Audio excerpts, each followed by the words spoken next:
Hi guys, I'm James at Bespoke Airsoft, and this will be the installation guide for fitting our ED1 trigger kit into your Aries Striker. Now, the cylinder kits come pretty much fully assembled, ready to go, so all you need to do is fit that into your rifle by fitting your bolt handle on there. Everything's been done, but if you do want to strip this apart, put your own grease in there, you can do. It comes apart exactly the same way as the original cylinder, but you'll notice there's no pins or anything on the back here. This is one complete stainless steel cylinder body. So just pop that to one side for 1 second. Now I've got a Striker in front of me. It's already got our cylinder and our new body pin in. If you're buying the cylinder kits or the complete upgrade kit, you'll be getting the new body pin included in that. And if you are purchasing over the web and you do want to have your body pin engraved with some kind of lettering, just let us know and we can do that before we ship it out to you. Now we do 3 kits. We do the trigger kit, we do the cylinder kit, and we do the complete upgrade set. This will basically apply to those of you that bought the trigger kit or the complete upgrade kit, because the cylinder kit just comes as itself. Now I'm going to go through with you how to fit this trigger kit, because it might not be as straightforward as you think. So we're just going to switch the camera around and show you exactly what I'm doing here, and we'll get into fitting this trigger kit into this Aries Striker. So we've got the Striker here on the bench. Now what you'll first want to do is take the stock and the trigger guard assembly off, and then you'll get down to the base of it here. Now this is your trigger box. You've got 3 screws which hold this case in place, and all you want to do is remove these three Phillips screws and then just pop the casing off, which will come off like that. In the standard trigger unit you'll have your trigger and your 2 Seers. So what we want to do is we're just going to remove the trigger. Now you won't need the trigger anymore, but you will need the pins. So you're going to remove the trigger, remove the lower Seer. Lower Seer again can be put to one side, it's not used anymore. And then we're going to remove the upper Seer as well. You can see this one's modified to try and help the problem that the Aries has. So I'm going to put that to one side as well. Now what you want to do is you want to get yourself a fairly small Phillips screwdriver. I can't remember what size this is, it's been rubbed off, it's been used that much. So you need 2 sizes. I mean, you've got the size that you use to take the casing off, and you need a slightly smaller one to basically take this screw which holds your trigger spring, your Seer spring in. And then all we're going to do is we're going to remove this screw all the way. Pop that to one side because you will need that, and then the Seer spring, just going to pop that up and out of place. So you'll see it just wiggles its way out. Now this spring, again, we have changed certain aspects of the new trigger spring, the Seer spring, sorry. So we're going to pop this to one side, we don't need it anymore. Now with the trigger set, you're going to have the following components. You're going to have the trigger, you're going to have your vertical Seer, which is stainless steel. You're going to have your horizontal Seer, which is steel. You're going to have your new Seer spring. You're going to have your little screw there. I think it's a 1mm Allen screw that you're going to need. And then we've got what we call the guide block. So I'm going to pop these components to one side. Now first of all what we're going to do is we're going to take the new spring and we're going to pop it into place. So just going to push it in there, into place, and then we're going to take the original screw out of the trigger box. Now this will all be black in yours unless it's been painted like this one has. And we're just going to put that screw back in place. It's quite a long screw. Tighten that down, and then this Seer spring is now in place. Now what we're going to do, we're going to pop one of the Seer pins, which is the top one, and then we're going to take the guide block.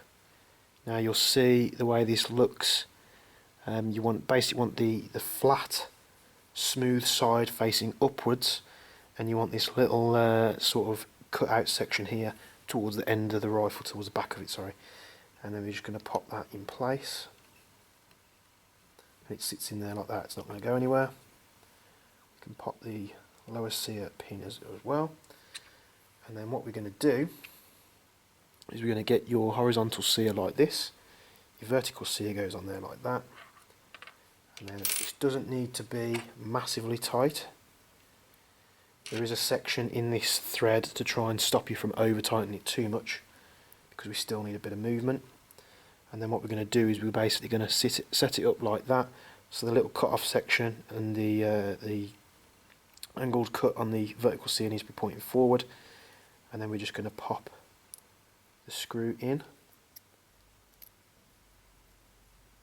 till it stops. So we're not going to go mad on that, because we do need this sear to be moving. Now you can pop a bit of Loctite on this once it's set in place to make sure it doesn't come loose, but what you do want is you want that sear to be able to move, and this sear is cut in a certain way so that it can move freely both side to side and on its axis like that.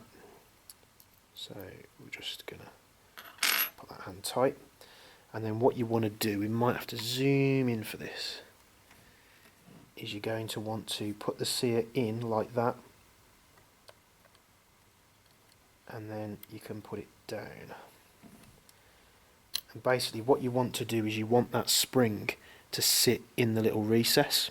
So we've just got a close up here. You can see that that spring just sits in that gap on the vertical sear. Now if I do take this out again, show you how it goes in, but more close up. Basically going to pop the rear sear body pin in, and then this assembly we're going to put in at an angle like that over the top of the spring, and then what's going to happen basically is the spring is going to sit in that little machine cut section in the vertical sear, as you can see it there, and then that's what puts the sear up and down. So we've got this assembly, we just test it, make sure everything's free moving as it should be. We'll just pop the camera back on the tripod. So we've got both the vertical and the horizontal sear sat in place now, and depending on the QC, because there is some variation in how they make these Airy strikers, the trigger boxes are not always the same tolerance. This horizontal sear, if you find it's moving side to side a bit much, you can just add an AG shim just to make sure it's nice and shimmed out in the trigger box there. You don't want it hard to move, you want it nice and free, but like I say, if you do want to just shim that out, that's perfectly fine. And then the last pin we've got is for the trigger. We've got the trigger section here. You'll see there's a slight difference on this trigger. It hasn't got the safety piece on here, and that's basically we've massively been able to reduce the cost of these kits by that, and your main safety is obviously your trigger finger. So you can use your original trigger with this set if you wanted to use a safety. All you need to do is add a curved section on the part you'll see there that contacts the sear. So this big block square section here needs to be trimmed off, and just follow the contour of the new trigger. But the new trigger is much better in terms of quality. So we're just going to pop this in there now. And nice and easy it went in there. And then we're just going to place it in. And now what you will see is this sear will hold the piston perfectly at a 90-degree angle, and if you do want to sort of adjust it with the rear screw here, I mean this front sear set screw now can be removed if you want to, it's not really used, just put that to one side, but these are the two adjustments that you want to keep. Now this puts more tension on the spring, which makes it a harder trigger pull if you want it, or if you want it quite loose you can leave it as that. And then the top one, literally as you wind it in, if we've got a little Allen key here, as you wind this section in, it will push the top of the trigger forward, which means the travel on the sear will be less and less. And you can see here, I'll try not to make the spring pop out, but as we pull the trigger, the sear section gets pulled down. And that's all you need to do. Take your casing, pop it back onto the rifle, and then all we're going to do is just pop the screws back in. Careful.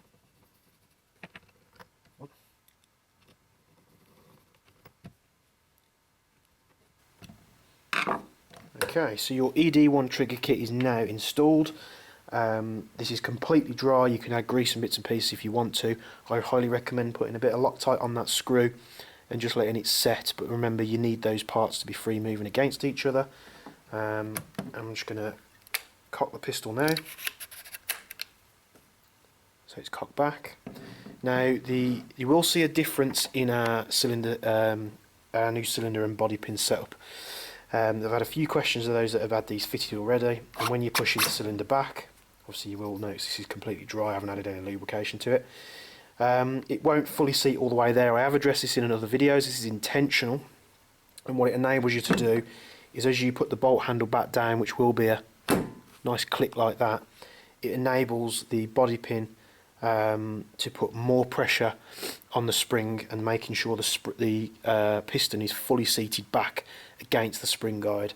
And the second reason for this is to simulate you chambering around like you would in a real, say like a Remington 700 or something like that.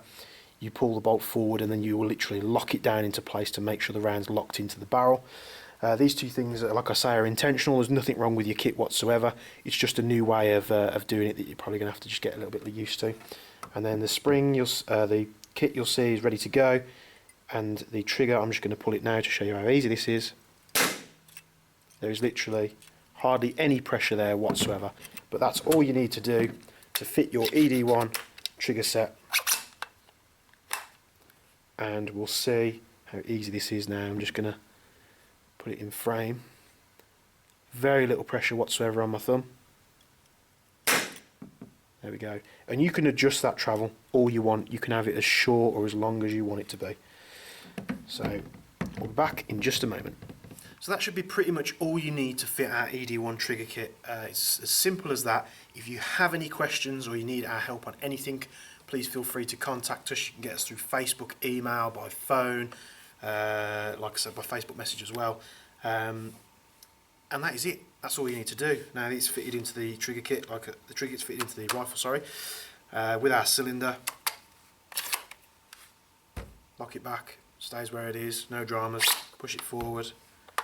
Like I say, you've always got that last 5% on the draw forward. Just literally pop it down, puts that extra compression on the spring, and then we will feel the trigger is nice and light. You can't get any lighter than that, and you can change this. You can have it as light or as heavy as you want it. I'm hoping this installation video has done some bits and pieces for you that may not be apparent when you're receiving your kits. Now, what I will say to all those that have pre-ordered and got the first sets of our complete and our trigger kits, they haven't shipped with retail packaging, and that's literally just because we want to get the pre-orders out to you guys as fast as possible and get you back on the field shooting some people. So we're looking for worldwide distributors of this product, especially in the States and across Europe. I know we've had a few inquiries through email, but if you're interested in stocking this in your shop, and you've got a shop, whether it's in, Thailand, the US, Canada, we deal with all these countries, and we can get these shipped out to you, and we're looking for local stockists so the end user can just pop into your store, pick up these bits and pieces, and away they go. So if there's anything else you need, please feel free to get in touch with us. But for this and many other standard and bespoke airsoft products, go to our website, bespokeairsoft.co.uk, and you can also reach us on Twitter, Instagram, YouTube, all that good stuff, and Facebook. We'll see you in the next video. Thanks for watching.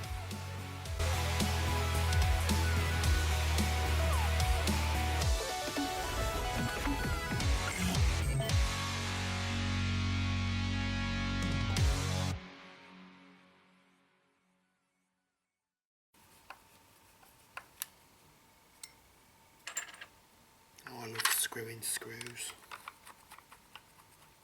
It's my favourite thing in the world.